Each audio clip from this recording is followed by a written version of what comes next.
अरे ओहो डीजे पे नाइट में लागल बा आग हो, मोबाइल वा गरम दिल ऑनलाइन बा तोहरा टच से पूरा सेटिंग है बा। हाय रे सखी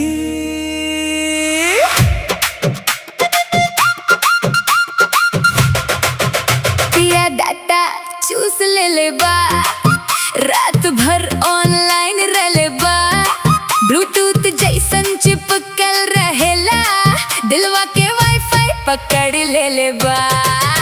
पिया डाटा चूस ले बा, मोबाइल के चार्जर टूट गइल बा, रील बनावत बनावत जानू हमार बैटरी लूट ले बा।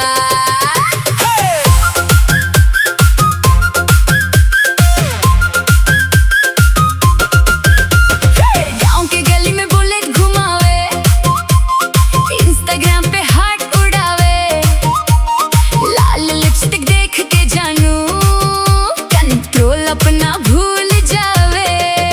टच करे ते करंट लागे, बॉडी पूरा वाइब्रेट होके, नाइट भर चैटिंग करत करत तकिया भी जेलस होके। डीजे पे कमरिया ब्लूटूथ हो गईल, तोरे लगे ऑटोमेटिकली जुड़ गइल। पिया डाटा चूस ले बा, रात भर ऑनलाइन रले बा, ब्लूटूथ जैसन चिपकल रहेला, दिलवा के वाईफाई पकड़ ले बा। पिया डाटा चूस ले बा, मोबाइल के चार्जर टूट गइल बा, रील बनावत बनावत जानू हमार बैटरी लूट ले बा।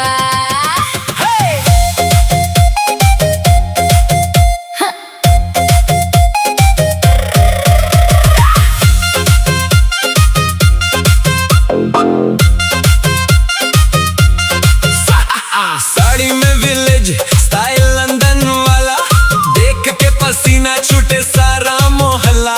स्नैप भेजे एंगल बना के, दिलवा हैक करे हंसा के, तोरा आखिया फिल्टर वाली, बात करे फुली मत वाली, ऑनलाइन आवे देर से जानू बाकी रोमांस करे निराली, सोफा पे बैठ के सेटिंग जमावे। धीरे धीरे दिलवा डाउनलोड हो जावे। पिया डाटा चूस ले बा, रात भर ऑनलाइन रले बा, ब्लूटूथ जैसन चिपकल रहेला, दिलवा के वाईफाई पकड़ ले बा। पिया डाटा चूस ले बा, मोबाइल के चार्जर टूट गइल बा, रील बनावत बनावत जानू हमार बैटरी लूट ले बा। डीजे बढ़ावा बेस हो, कमरिया कर वायरलेस डांस हो, नाइट पूरा हैंग हो जाई। जब पिया दे रोमांटिक चांस हो, बना रील बना ट्रेंड करा हो।